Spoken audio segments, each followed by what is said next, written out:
Oke, halo semuanya, bagi sama gue Luis di Keren Tekadi. Oke, jadi di awal tahun 2023 ini, tepatnya di Januari itu bakalan rilis 4 mechanical keyboard baru gitu ya. Dan bisa dibilang secara singkat semua keyboard ini menarik-menarik dan punya nilai jualnya tersendiri atau bisa dibilang berbeda satu sama lain nilai jualnya gitu. Jadi kalau misalnya kalian lagi menimang-nimang mau beli mechanical keyboard, gue akan saranin untuk tidak terburu-buru atau bersabar setidaknya sampai review gue keluar semua baru kalian putusan untuk mau beli keyboard yang mana yang cocok buat kalian gitu. Dan gue akan usahakan semua reviewnya bisa naik sebelum Januari selesai. Oke, jadi yang pertama mau gue bahas itu adalah keyboard dari Vortex series yang dimana melanjutkan seri GT yang sebelumnya. Ada GT6, GT8, GT65 juga yang belum sempat gue bahas.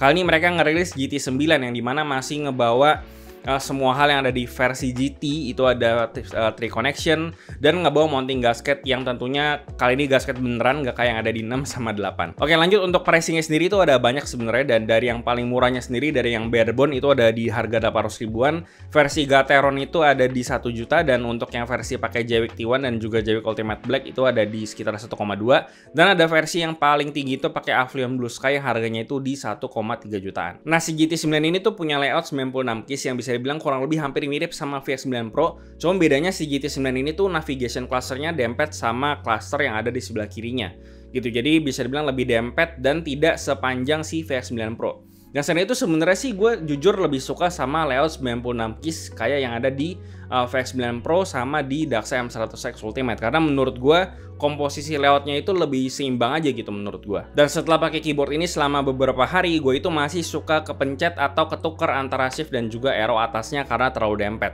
Dan itu memang kekurangan yang biasanya itu ada di layout 96 keys tapi dia itu dempet-dempet. Cuma baik lagi, beda orang bisa beda pengalaman juga. Lalu secara desain overall nggak ada yang bisa gue komentarin soal keyboard ini. Nggak ada logo Vortex series yang nampar ke muka kita. Selain itu di bagian sebelah kirinya ini dia ada switch koneksi yang cukup unik desainnya, dan secara desain pun tidak mengganggu keseluruhan desain dari si keyboard ini.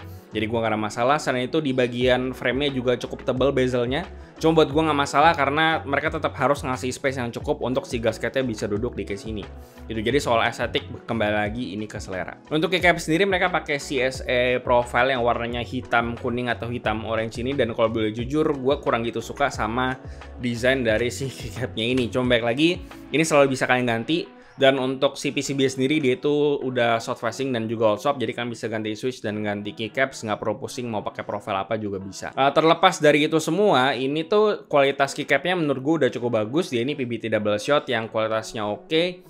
Printingnya juga bagus, konsisten, dan gue nggak ada komplain soal kualitas dari keycapnya. Lalu untuk koneksi wirelessnya gue udah coba di 2,4 GHz wireless. Di sini gue coba aman, udah kayak kabel untuk masalah delay-delayan dan segala macemnya gitu ya. Dan pas gue coba di setup gue pun gue nggak berasa ada intervensi sinyal, dan gue pun udah pakai bareng sama mouse gue juga yang pakai koneksi 2,4. Itu gue nggak ada kerasa intervensi sama sekali. Dan perlu diingat bahwa setup gue di sini tuh gue pakai kabelan untuk PC gue, jadi gue nggak pakai WiFi.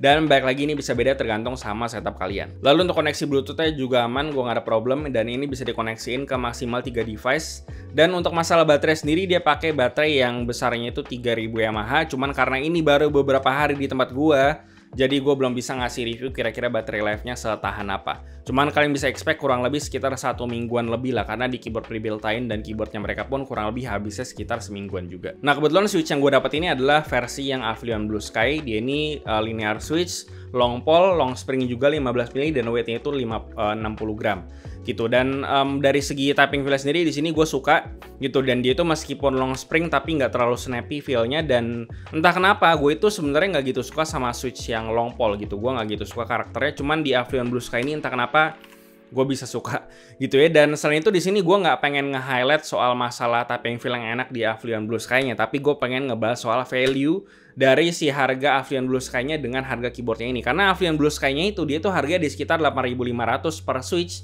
Jadi kalau misalkan dikali 96 sampai 100 key itu mungkin harganya habis sekitar 800 ribuan kalau kalian beli sendiri. Dan harga keyboard ini yang di-includekan sama Avion Blue Sky itu harganya cuma 1,3. Jadi value-nya bisa dibilang bagus banget yang versi Avion Blue Sky ini. Jadi gue nggak heran juga kenapa si GT65 yang versi Avion Blue Sky itu cepet banget goibnya. Lalu untuk stabilizer-nya di sini mereka klaim pakai Durock V2 yang plate mount gitu ya, dan dia sudah preloop juga. Cuman memang karena preloop jadi feel-nya memang tidak konsisten tuningannya.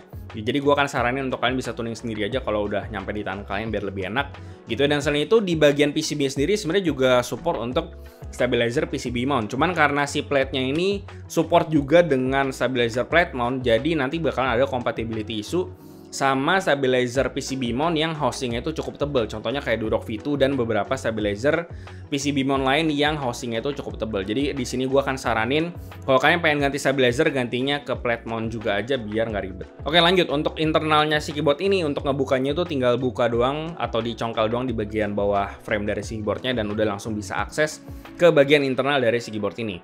Lalu untuk si plate-nya sendiri pakai bahan polikarbonat dan dia juga sudah pakai daughter board untuk si USB-C-nya. Dan untuk bahan si gasketnya sendiri itu tuh mereka pakai bahan poron gasket.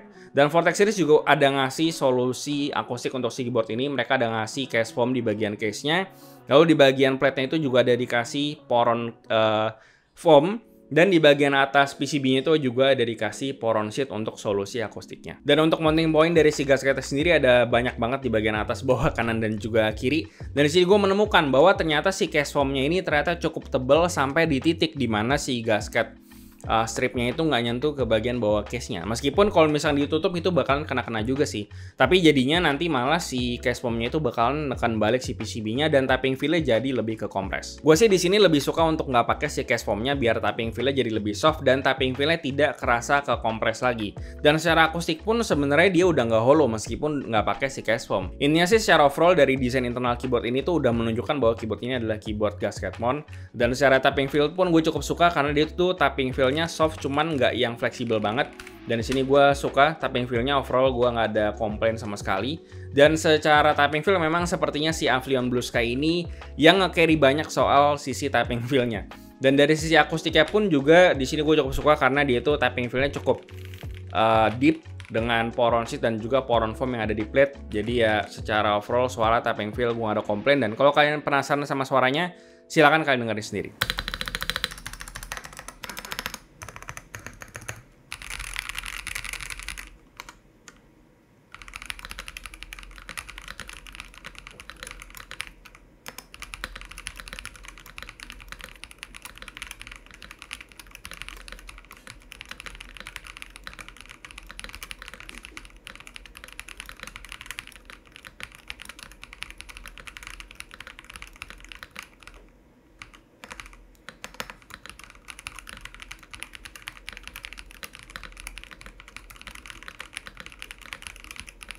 Oke, untuk simpulannya, gue seneng sih karena Vortex Series dengerin feedback juga, terutama dari gue di waktu yang lalu, dan dieksekusi dengan cukup baik di keyboard ini.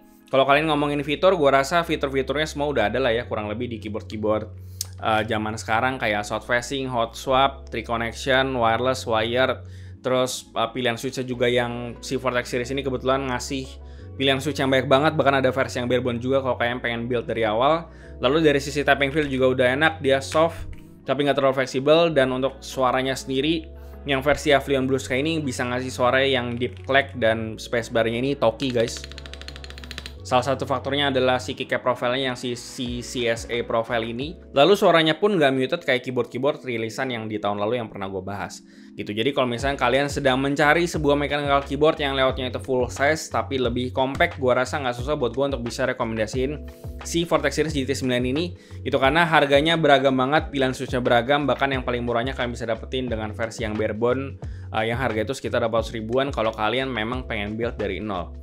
Dan ya, gue rasa itu aja sih yang bisa gue bahas soal Vortex Series GT9 ini. Kalau kalian pengen nonton review yang keyboard-keyboard selanjutnya, karena di bulan ini ada 4 keyboard, jadi pastiin kalau kalian pengen nonton, kalian bisa subscribe dulu ke channel ini.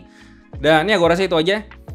Seperti biasa, kasih tau gimana pendapat kalian soal Vortex Series GT9 di kolom komentar di bawah. Like dan share jika bermanfaat. Follow semua sosial media kami di Facebook dan juga Instagram. Join komunitas kami juga di Discord.